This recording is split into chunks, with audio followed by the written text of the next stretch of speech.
watch CNN, I watch Fox, I watch CBS, and in this case, there's a lot of things not being said.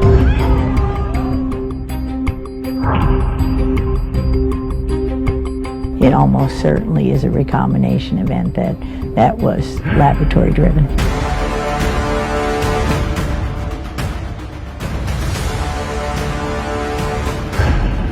This is just the essential nature of Chinese communism.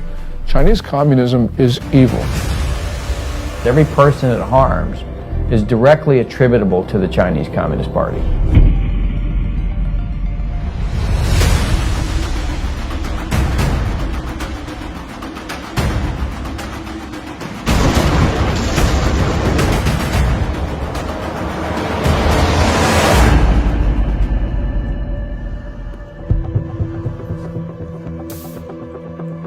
I began looking into the origin of the now widely known coronavirus in early February, with its timing amid the Hong Kong protests, the Taiwan elections, and the US-China trade deal. My name is Joshua Philipp. I'm an investigative reporter at the Epoch Times in New York, writing about the Chinese Communist Party's programs of espionage and unconventional warfare for well over a decade. Videos and messages from Chinese citizens leaking through the censorship suggested the situation was much worse than what the regime was reporting. As my research progressed, initial answers turned into more questions. I soon realized there was much more to the story than we were being told. Today, the coronavirus is impacting over 100 countries around the world. Billions of lives are at risk. And from what is said by the Chinese Communist Party, this allegedly started spontaneously in the seafood market in Wuhan, China.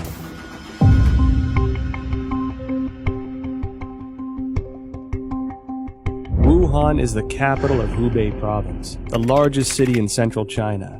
Huanan Seafood Market is located in Jianghan district of Wuhan City. It is a large, comprehensive market that includes pork and a variety of frozen seafood, flavored spices, as well as some game meats. The first thing that received public attention about the epidemic was an internal notice from the Wuhan Health Commission. There has been a continuous occurrence of pneumonia cases of unknown cause. The notice issued on December 30, 2019, clearly required all medical units to report similar cases of unknown pneumonia.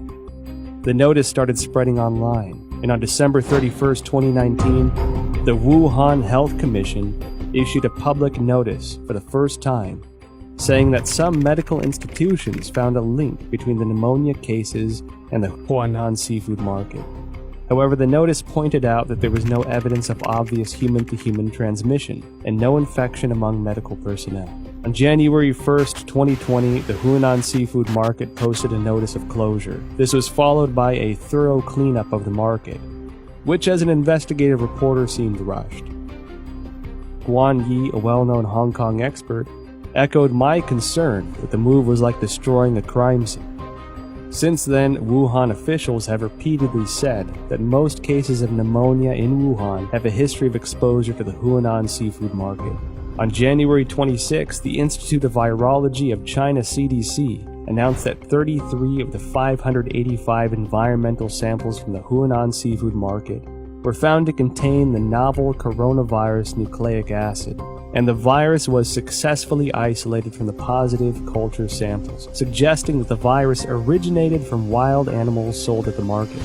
At this point, Huanan seafood market being the source of the epidemic became an official conclusion. A few days later, however, a report from the journal Science published online challenged that story. The report cited a paper in The Lancet, one of the world's top medical journals, and questioned whether Wuhan's novel coronavirus pneumonia could not have originated at the market. The paper, titled Clinical Features of Patients Infected with 2019 Novel Coronavirus in Wuhan, China, was published in The Lancet on January 24. The first author of the paper is Huang Chaolin, Deputy Director of Jin Yin Tan Hospital, the first designated hospital for treatment of unknown pneumonia in Wuhan. Why would this come as a challenge to the official narrative? I think this journal article is very important. It reveals a lot of important information. For example, this paper talks about the first patient onset was actually on December 1st. These patients were not related to Huanan seafood market. and also no epidemiological association was found between the first patient and subsequent patient. And then also on this paper, I talk about on December 10th, there were 3 more onset cases, 2 of which were not related to Huanan seafood market wholesale. Major discovery is that a total of 41 patients were counted in this paper, and 14 of them proved to be unrelated to the seafood market, accounting for more than 1/3. No one sells bed at the seafood market too, and the official from CDC didn't mention they find any beds in the seafood market too. Certainly the Lancet paper showing that supposed patient 0 was nowhere near the market. Secondly, that there are no bats in the seafood market or anywhere close. The idea of the spread so fast through a population, just the way it was said through the seafood market, is highly unlikely and improbable. On January 29th, the Lancet republished an analysis of 99 confirmed cases at Jinyintan Hospital, of which 50 had no history of exposure to the seafood market. According to the New England Journal, of the 425 cases confirmed, 45 cases onset before January 1st had no history of exposure to the seafood market. Notably, the authors of the 2 Lancet papers in the New England Journal of Medicine are doctors and medical experts in mainland China. Daniel Lucy, an epidemiologist at the University of Georgetown, said in response to the Lancet paper that if the data were accurate, the first case would have been infected by the virus already in November 2019, because of the incubation period between infection and symptoms. This would mean that the virus was quietly spreading between people in some parts of Wuhan before the cluster of cases with a history of exposure to Huanan seafood market began on December 15. The first expert group from the National Health Commission arrived in Wuhan as early as December 31st, 2019. The expert panel established a set of diagnostic criteria after investigating Jinyintan Hospital of Wuhan that stipulated a history of contact with Huanan seafood market, the person having a fever, and displaying the whole genome sequence. All 3 standards have to be met to confirm a case.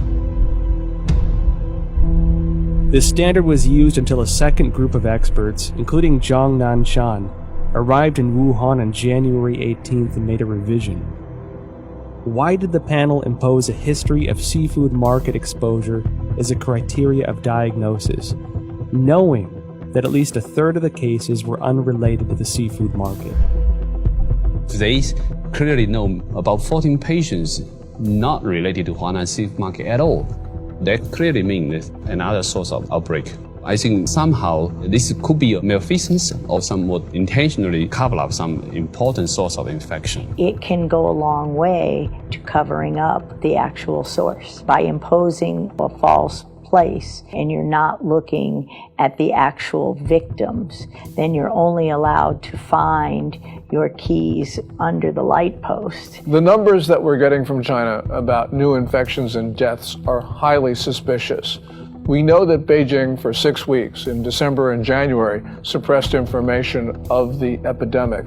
And then when they officially acknowledged it on January 20, they then started a campaign of suppression of information. We know that because the central leading group that was announced on January 26 has a 9-person roster, and it's very heavy with propaganda officials. Indeed, the vice chairman of the group is the Communist Party's propaganda czar. It appears that the party's main goal here is suppression of information, controlling the narrative. That's more important to them than actually ending the epidemic. I was in China when SARS happened, and we were evacuated, and it was the exact same thing. There's no transparency. They tried as long as they could to cover it up until finally it was just like with the coronavirus, they could no longer cover it up, and then they proceeded to act. I mean, I think from my perception back then, their response to it is exactly the same.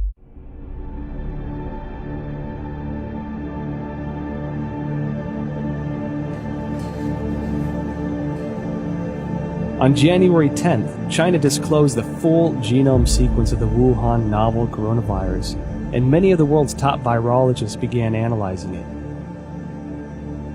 As early as January 7th, an academic Zhang Yongzhen from from the National Institute of Communicable Disease Control and Prevention, along with the School of Public Health of Fudan University, submitted a joint paper to Nature. The paper was published on February 3rd and pointed out that the Wuhan coronavirus is closely related to CoV-ZC45 and CoV-ZXC21, two viruses sampled from bats in Zhoushan by the People's Liberation Army. The Wuhan coronavirus has an 89.1% nucleotide similarity to the CoV-ZC45 virus and even exhibits 100% amino acid similarity in the NSP7 and E proteins. Shortly after the paper was published, other scientists used BLAST, a program developed by the National Institute of Health and the National Center for Biotechnology Information, to compare the viral sequence based on the data submitted by Chinese authorities on January 12th. The results matched with Zhang's findings. Another scientist, Lu Raojian from the Chinese Center for Disease Control and Prevention, and their team also published a paper in The Lancet on January 30. The paper stated that the Wuhan virus has an 88% similarity to two bat-derived SARS-like coronaviruses collected in Zhoushan, Zhejiang province of China. The earliest discovery of this bat-derived virus is by an expert from the Research Institute for Medicine of Nanjing Command. A paper published in 2018 states that scientists from this institute detected many SARS-like coronaviruses in bats from Zhoushan City, also known as bat-like coronavirus, Zhoushan virus. In short, scientists found the Wuhan coronavirus, the current pandemic, is highly similar to a bat SARS-like coronavirus previously discovered by the Nanjing Military Research Institute, showing 100% amino acid similarity in NSP7 and envelope protein, the E protein. What does this high similarity reveal? Hard to see a protein is 100% identical when the virus jumps species. And so that was suggesting maybe the virus could be generated with a reverse engineer process. I certainly believe that the 100% amino acid similarity says it can't possibly be a natural mutation. It almost certainly is a recombination event that was laboratory driven.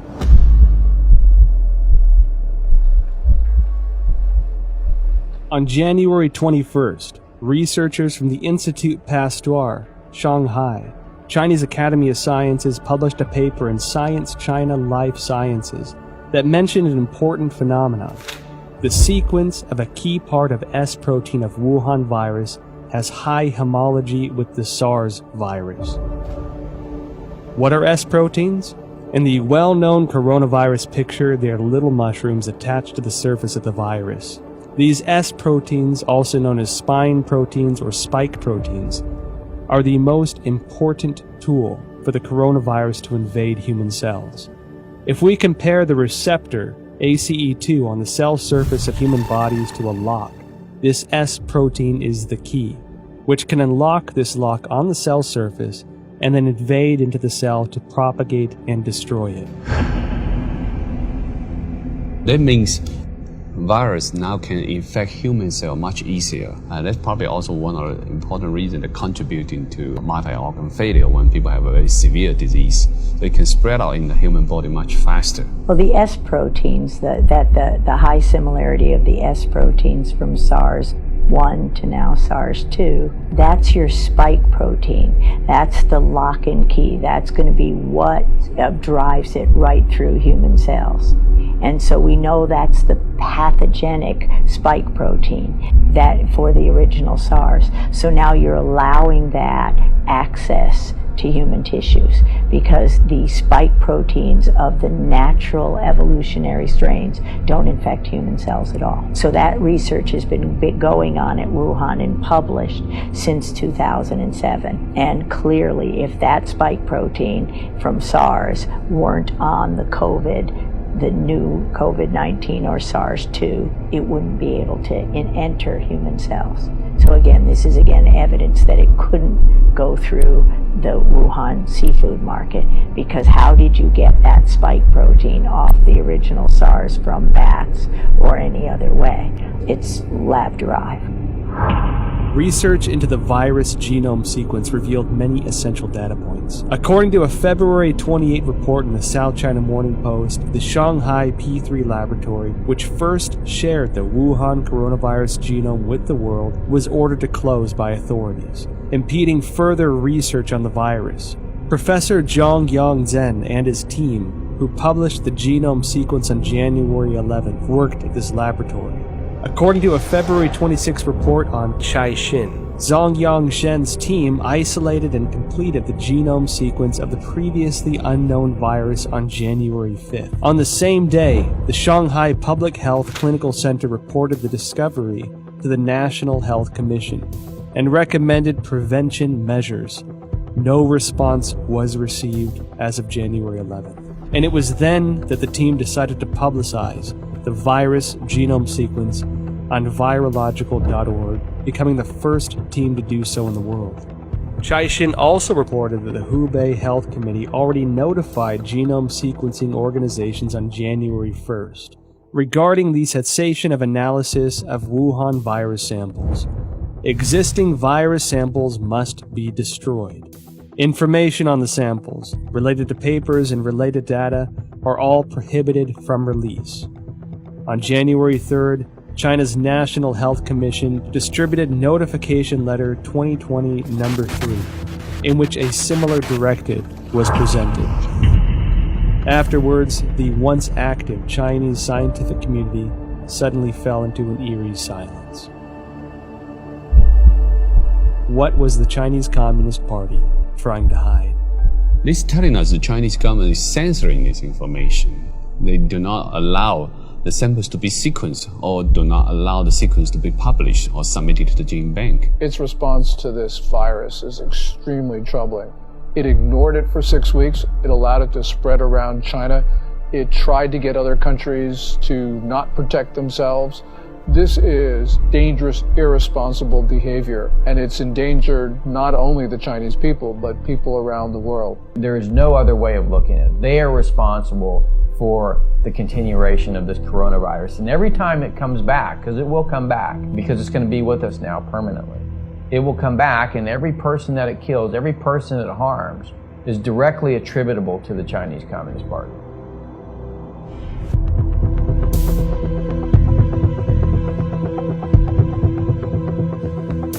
Through investigating the genome sequence, I found it significant that the S protein of the Wuhan coronavirus was critical in its cross-species ability to infect humans. While I was searching for related studies online, one Chinese virologist in particular caught my attention.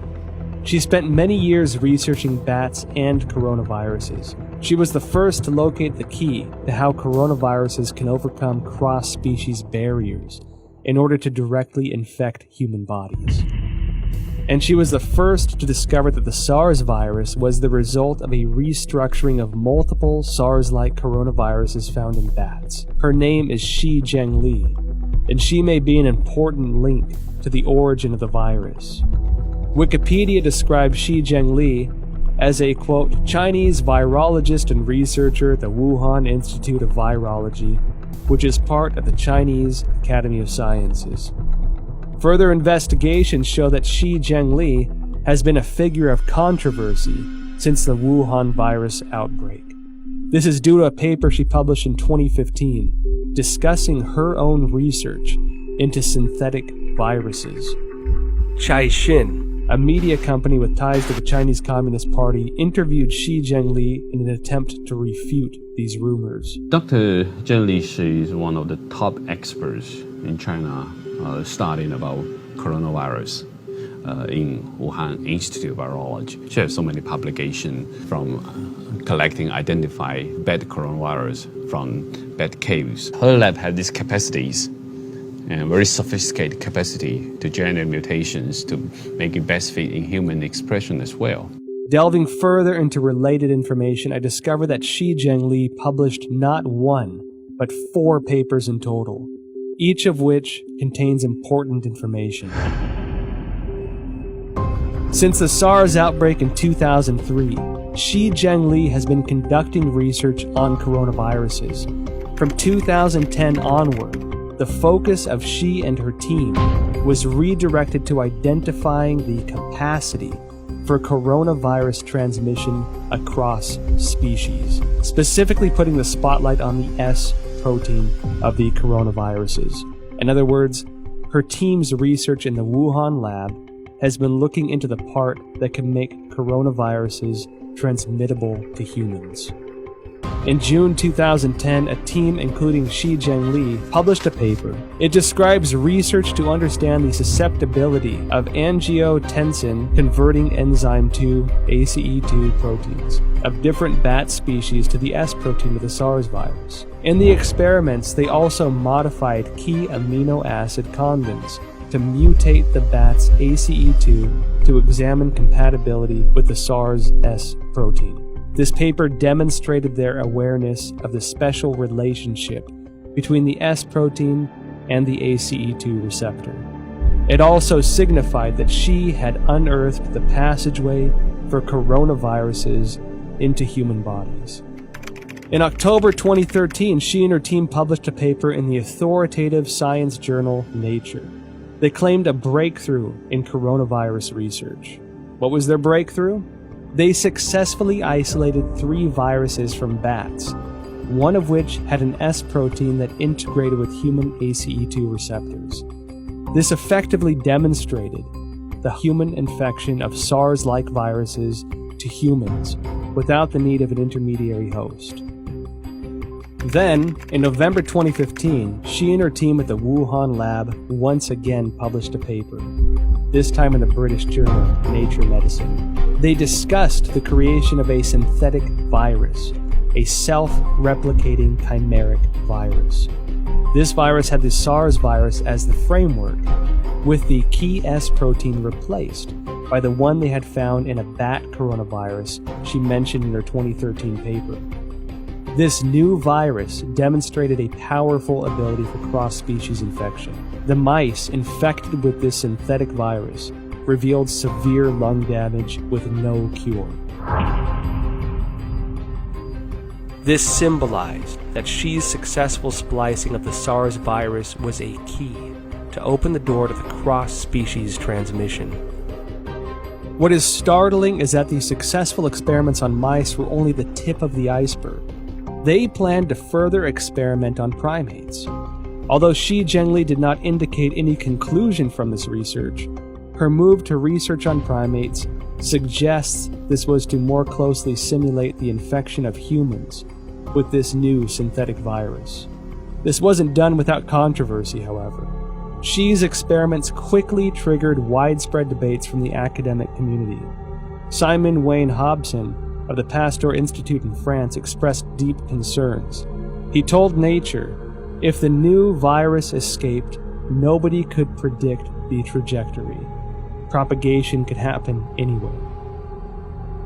His statement is exactly what's happening, that the virus is everywhere and it could not spread that fast through various countries unless it's been spread via laboratories, via the mail, via research scientists studying that. Additional studies very strongly support the idea that this new coronavirus came from a recombination event, that is a cutting and pasting of 2 different viruses. So her work proves or strongly supports the hypothesis that it could not possibly have been generated in a natural zoonotic transmission, but had to come from a hospital setting, the laboratory setting, almost certainly the biosafety level for Wuhan research facility. However, this did not terminate Shi's research. On November 14, 2018, Shi Zhengli spoke at the School of Life Sciences and Biotechnology at Shanghai Jiaotong University. The topic was bat coronavirus and its cross-species infection. Reports of this event have since been deleted from the university website.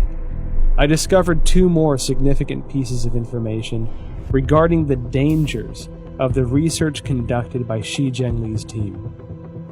First, On October 16, 2014, the Obama administration, wary of the potential threats to public health from the gain-of-function GOF research into SARS, MERS, or influenza, announced through the National Institute of Health that it was suspending funding into similar research. The funding pause included Xi Jinping's research project, genetic engineering of SARS-like coronavirus in bats, a collaborative effort with Dr. Ralph Barrick, a virologist at the University of North Carolina. Second, after the Wuhan outbreak, Indian researchers compared the S protein sequence between 2019 nCoV and SARS. They discovered that 2019 nCoV had 4 new sequences inserted, all of which can be found in HIV sequences through a search on GenBank.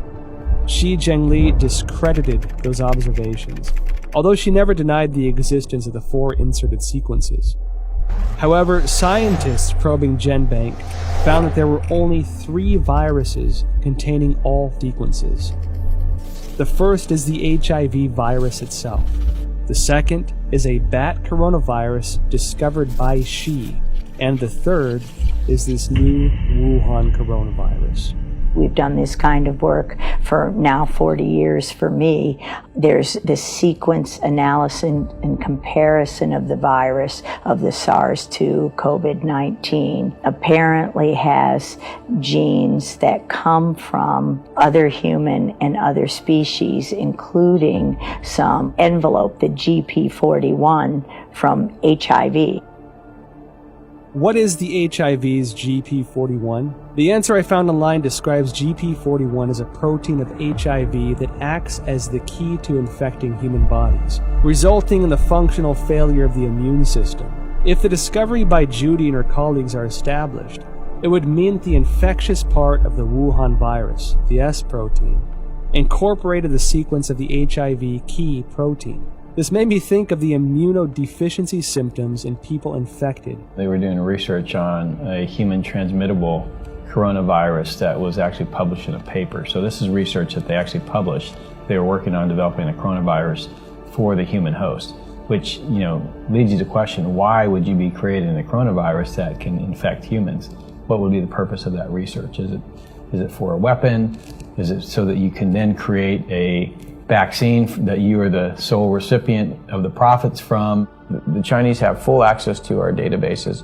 They have full access to all that research that comes out. They have full access to all our universities to train their scientists. And they have full access to our scientists, like was, with the recent indictment of the head of the chemistry department at Harvard. I mean, this is the 1,000 Talents program. Tens of thousands of the world's most brightest people in all of these different areas that are going to China to help them with their programs. And all of these programs, as you know, have a dual use capability.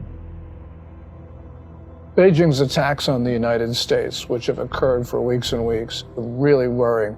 What it shows is that China is desperate, and the United States needs to defend itself because China is propagating this narrative that we spread the coronavirus to China. So the United States needs to just come out with the facts about how China took coronavirus samples from Canada and the United States. They sent them to Wuhan. We don't know exactly what went on in that lab there at the Wuhan Institute of Virology, but it's time for the United States to defend itself.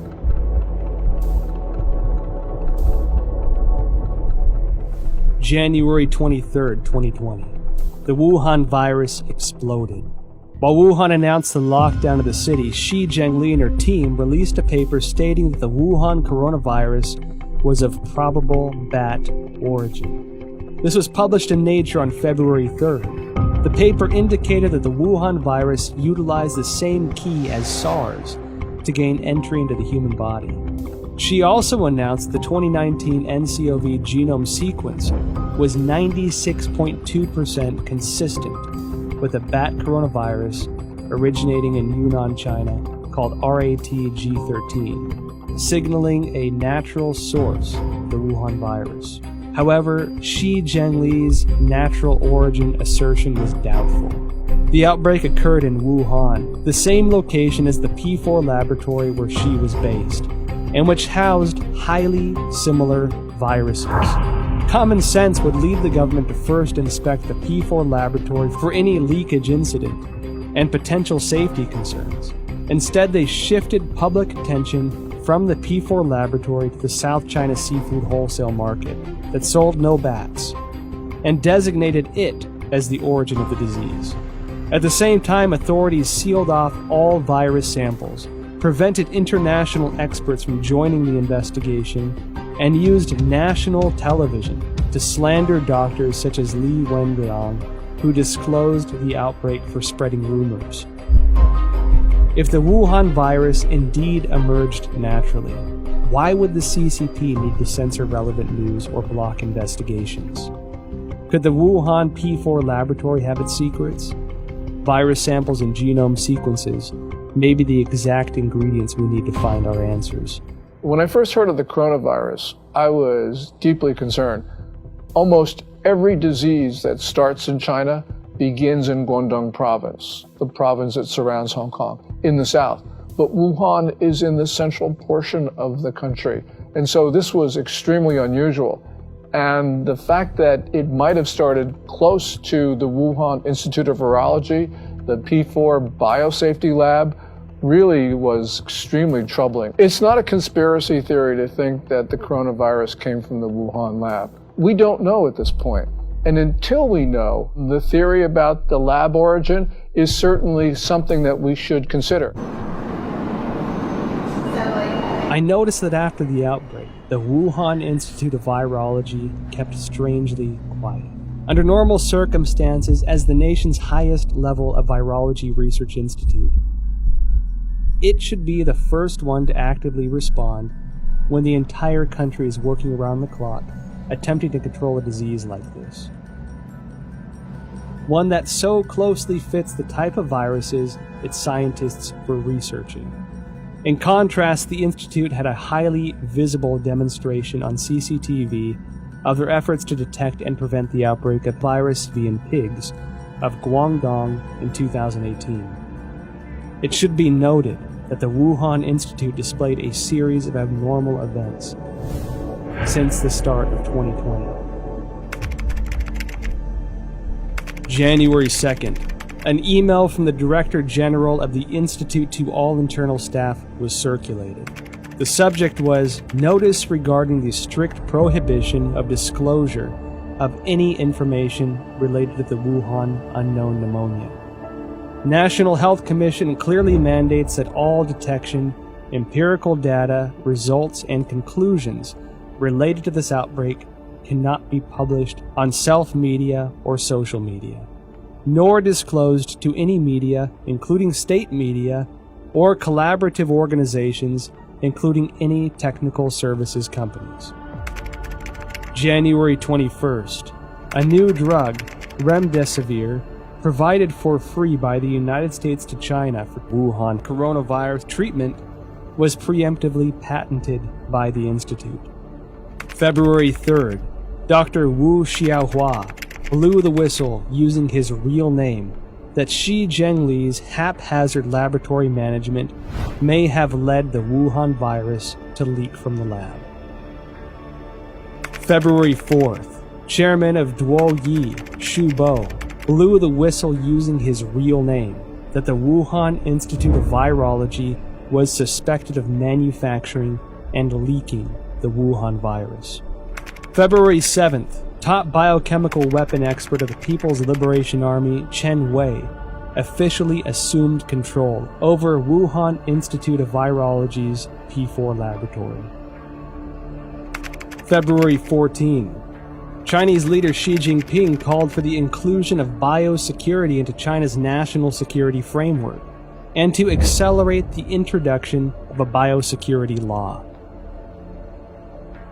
February 15. The Institute refuted widely spread rumors on Chinese social media that a female graduate, Huang Yanling, was patient zero and had perished. However, Huang's photo, CV, and thesis were all removed from the Institute's official website, leaving only her name. February 17. Institute researcher Chen Chuanjiao blew the whistle using her real name that Director General of the Institute, Wang Yanyi, was suspected of leaking the virus.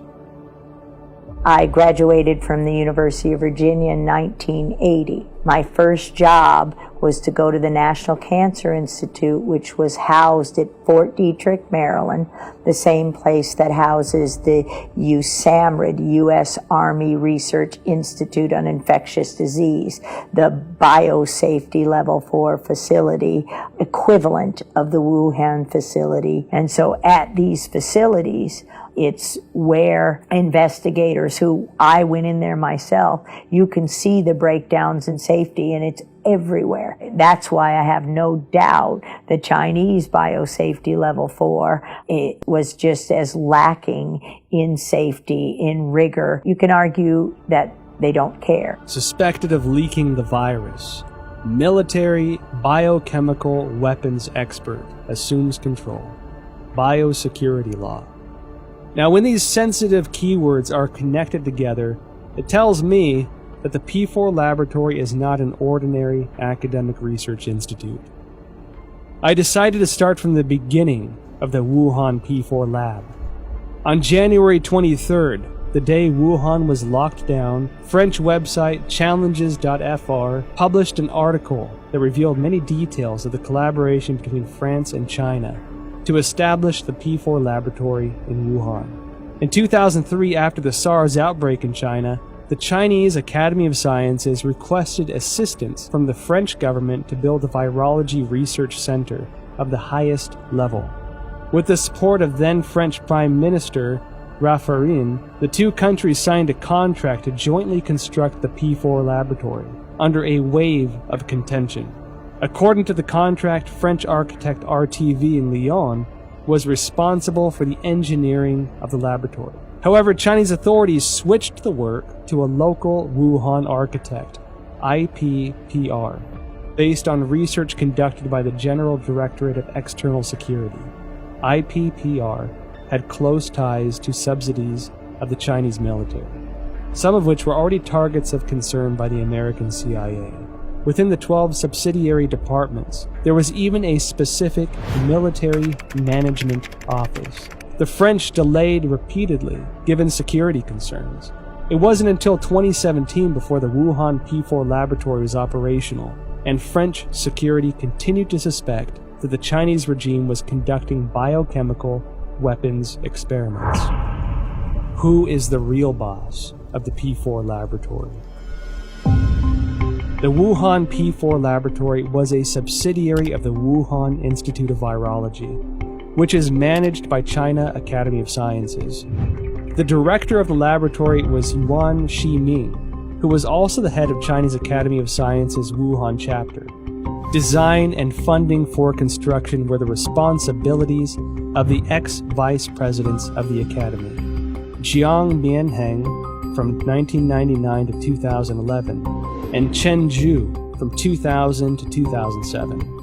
Jiang Mianheng was the eldest son of ex-CCP leader Jiang Zemin. After Jiang Zemin ascended to power after the Tiananmen Square massacre, his son entered the academy and led the Institute of High Technologies Research and Development.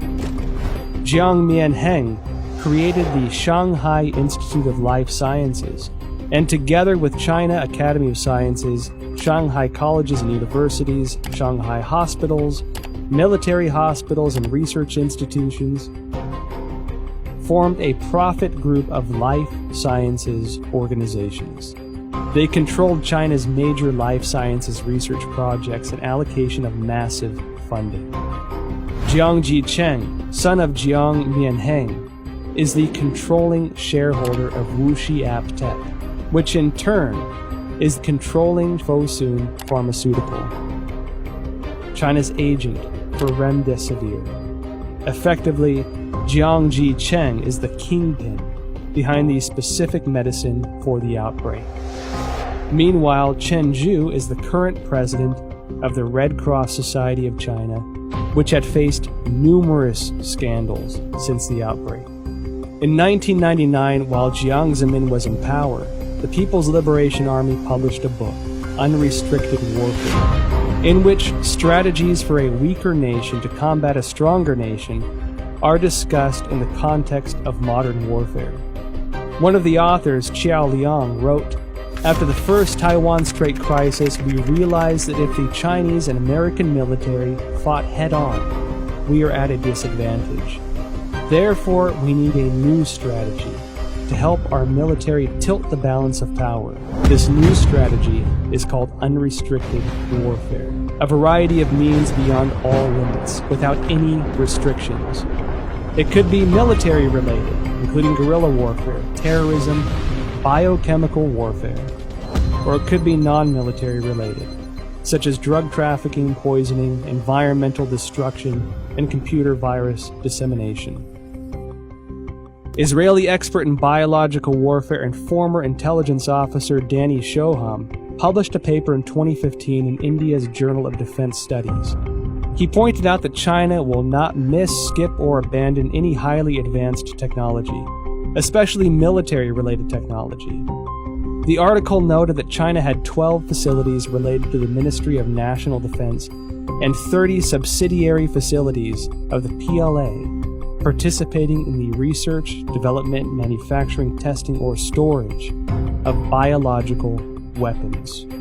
Dr. Francis Boyle, a Harvard PhD famous for drafting the Biological Weapons Anti-Terrorism Act of 1989, clearly expressed, "The novel coronavirus we're seeing here is an offensive biological warfare weapon."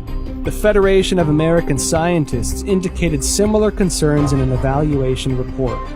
The organization believed that the CCP possessed advanced chemical warfare projects, including research, development, manufacturing, and weaponizing capabilities. The CCP is usually known to have a proactive biological warfare portfolio, including state-funded and sponsored research activities. I believe they have them. I believe they're developing them. I think they want to be the most advanced nation on earth when it comes to biological weapons. The same as I believe that they do forced organ harvesting. The same as I believe that they have concentration camps for Uyghurs. The way I believe that they have systematically killed millions of Falun Gong. It is the same thing, this regime. You can count on it. So Wuhan as an area, I think, is critical by the fact that there's a lot of concern about what China's ambitions are regarding long-term global domination. I'll just say it that. Their military doctrines indicated that they intend to be the dominant political and military force in the Pacific Rim. I've talked to senior members of the Trump administration who have had conversations with the senior Chinese generals, and that's what they basically say. It's in their doctrine too. So we have to examine this new clue. This is one piece of the, Wuhan, biological warfare. Does this mean something to these other things we're already seeing? Because the Chinese have already kind of stated this is their objective. So I think we have to analyze it through that lens. What does this mean to the larger political narrative of what China wants to do to dominate the region and potentially the world? We don't have to speculate about being at war. Last May, the Communist Party, through People's Daily, carried a piece which said that there was a quote-unquote people's war against the United States. They've declared war on us. We have to respond. There is a war. China's told us there's one.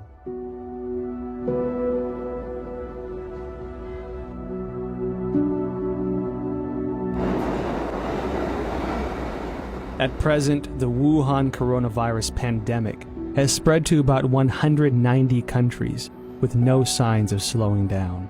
The United States announced a state of national emergency. Europe became the new center of the outbreak. The world's largest art museum, the Louvre, and the Eiffel Tower closed to the public. Tragic scenes, previously only found in Hollywood films, are now playing out live on the world stage. And given how closely it seemed to align with the Chinese regime's narratives, I can't help but question the role the WHO had in this catastrophic pandemic.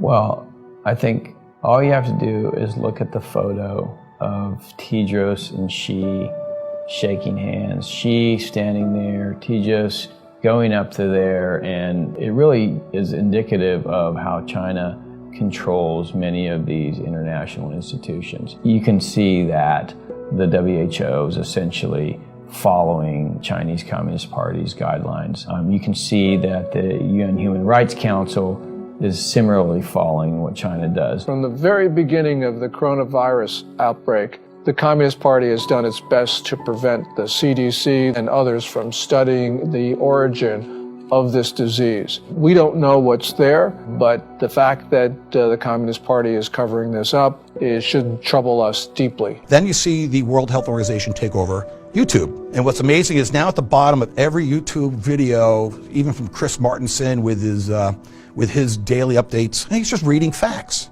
Now it's the World Health Organization is a forced link to go to the site. So for any person who doesn't know who the World Health Organization, they go there to get the propaganda. Not the facts, not the truth. They get the propaganda, they get the talking points from the World Health Organization.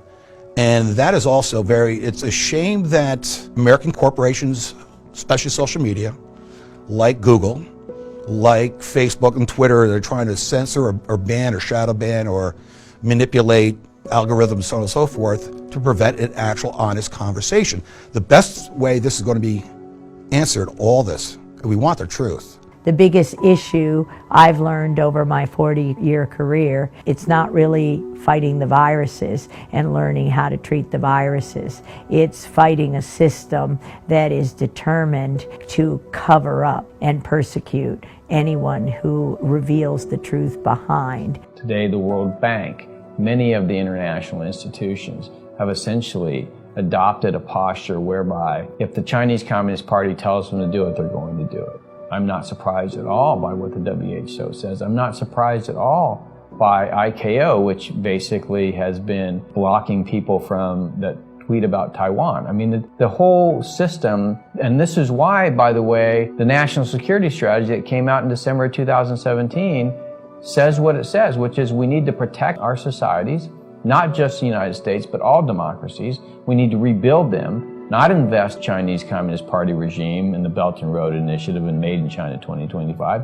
And we need to inspire people again to believe in democracy. Every country has diseases, but in China they become national emergencies and global emergencies because the real disease here is communism. A sprawling and aggressive disinformation campaign unleashed globally by the Chinese Communist Party. The propaganda push, which has escalated in recent weeks, aims primarily to deflect blame over the Chinese regime's botched handling of the Wuhan coronavirus, to sow discord internationally, and to portray the image that the regime has contained the outbreak. During the investigative interview process, well-known scientists who once suggested a laboratory origin of the virus declined to be interviewed one after another. Some avoided the topic of virus origin completely. Some had already composed scientific arguments but abruptly retracted their papers. I felt as if a giant net of censorship was cast by the CCP over virologists around the world. Silence at this time could have consequences for the health and lives of billions of people.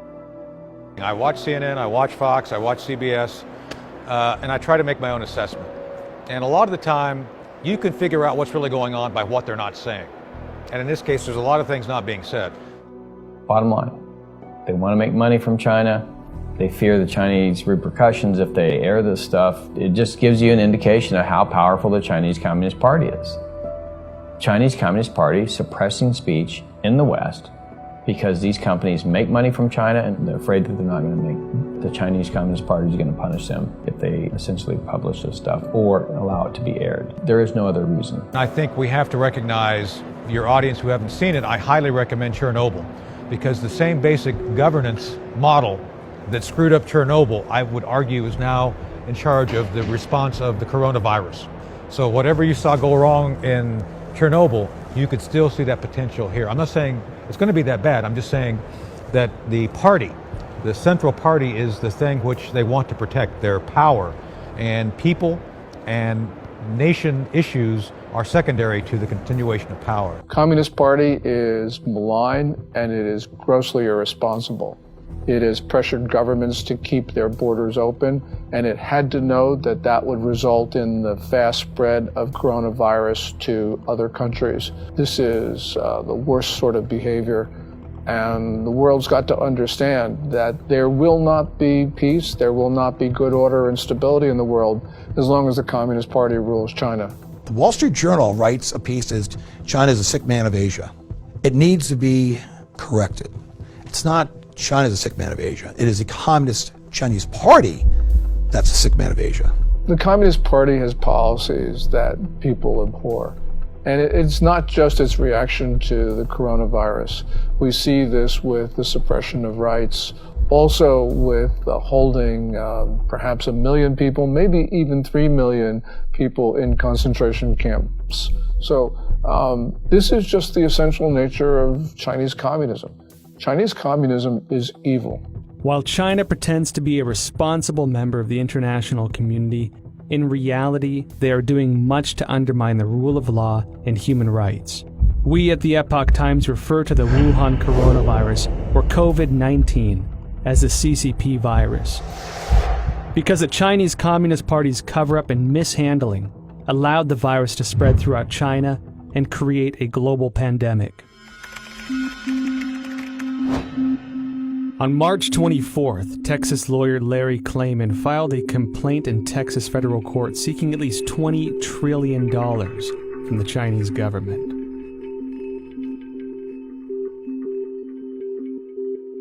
Klayman said in a statement, quote, "The Chinese people are a good people, but their government is not, and it must be made to pay dearly." On April 4th, the British think tank Henry Jackson Society advocated for compensation of £351 billion from the CCP to the UK, and that the government should pursue it through international courts. The same report called for a total compensation of £3.2 trillion to the G7 for the damages caused by the cover-up of the outbreak. On the same day, the All India Bar Association filed a complaint to the United Nations Human Rights Council, seeking an unspecified amount as reparations from China over the global spread of the coronavirus. Evidently, the CCP violated the international health regulations. The United States and the international community must regain their senses and take action. Reveal the truth through investigations, initiate sanctions against the CCP, and seek massive restitution for the worldwide public health emergency resulting in tremendous health and economic loss.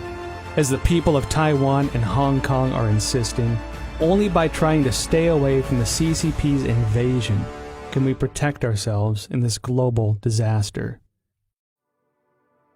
Let's start protecting ourselves. Let's start rebuilding our country. Let's start investing in our people. Let's start inspiring people to love democracy and transparency and open markets, not what the Chinese have, which is essentially, if you read document number 9, counter to every single one of those things. So, I mean, it gives us a real opportunity to kind of reevaluate the kind of world we want to live in and fight for the right side of that world. I want them to see the true nature of the Chinese Communist Party, because when they do, they're going to wake up. And when that happens, democracies will begin to flourish again. And when that happens, perhaps, just perhaps, the people of China will have a chance. This virus must have a message for all of us as people of this earth. We need to take a break from our busy schedules and seriously consider the repercussions of our ever-expanding scientific research and development. Did we go too far? Do our desires and ambitions go against the laws of nature and pull us further from the direction given by heaven? Maybe when this virus lifts, we can again find our traditional values, rediscover kindness and virtue, family and community. I believe that viruses can't survive where hearts have compassion.